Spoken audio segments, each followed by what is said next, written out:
অনেক দিন আগের কথা। বাগদাদের এক ব্যস্ত বাজারে এক সৎ ব্যবসায়ী ছিলেন।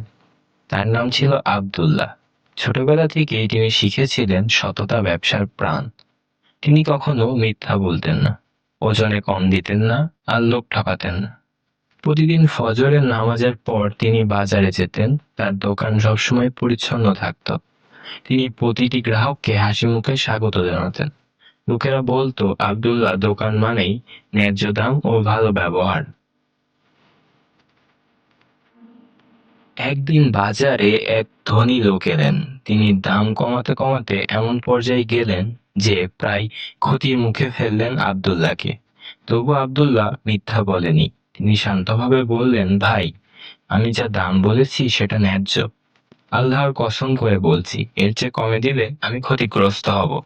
লোকটি অবাক হয়ে বললেন, মানুষ তো লাভের জন্য মিথ্যা বলে, তুমি কেন বলছো না? আব্দুল্লাহ বলল, মানুষকে ঠকিয়ে কিছু টাকা রোজগার করলে হয়তো অল্প লাভ হয়, কিন্তু আল্লাহর কাছে সেটা হারাম। আমার রিজিক আল্লাহর হাতে। এই সততা ধনী লোকটিকে স্পর্শ করলো। তিনি আব্দুল্লাহর দোকান থেকে অনেক জিনিস কিনলেন, আর চারপাশের মানুষকে বললেন, এ মানুষ সৎ, তোমরা এর কাছ থেকে কেনাকাটা করো। কয়েকদিন পর বাজারে এক বিশাল ঝড় এলো।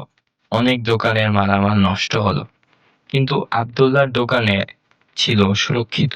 তার ব্যবসা দাঁড়িয়ে রইল। মানুষ বলল, আল্লাহর রহমতে সৎ মানুষের ব্যবসা টিকে গেল।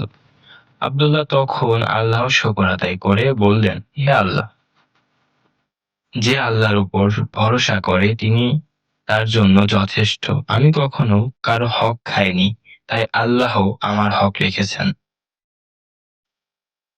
তারপর থেকে আব্দুল্লাহ আরো বড় ব্যবসায়ী হয়ে উঠলেন। তিনি তিনি তার পুরনো স্বভাব বদলালেন না। তিনি সর্বদা গরিবদের সাহায্য করতেন, দরিদ্র ছাত্রদের পড়ার খরচ দিতেন, আর পথের ভিখারিদের খাবার খাওয়াতেন। একদিন এক তরুণ তার কাছে এসে বলল, চাচা, এত বড় ব্যবসা করেও আপনি কেন এত সাধারণভাবে থাকেন? আব্দুল্লাহ হাসলেন আর বললেন, বাবা, টাকা মানুষের পরীক্ষা। টাকা বেশি হলে পরীক্ষা বড় হয়। আমি চাই আল্লাহ পরীক্ষায় পাশ করতে।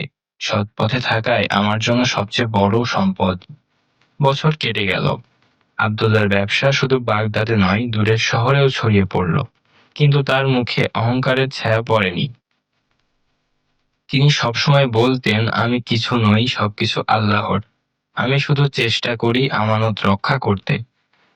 এ গল্প আমাদের শেখায় সততার ন্যায্যতা ব্যবসার প্রাণ। মানুষ ঠকানো সহজ, কিন্তু আল্লাহর নয়। যারা আমানতদার ও সৎ থাকে, আল্লাহ তাদের রিজিক ও ইজ্জত বাড়িয়ে দেন। আসুন আমরা সবাই জীবনের প্রতিটি ক্ষেত্রে সততা আর আল্লাহ ভীতি অবলম্বন করি। আল্লাহর কাছে জবাবদিহিতার ভয় রাখি।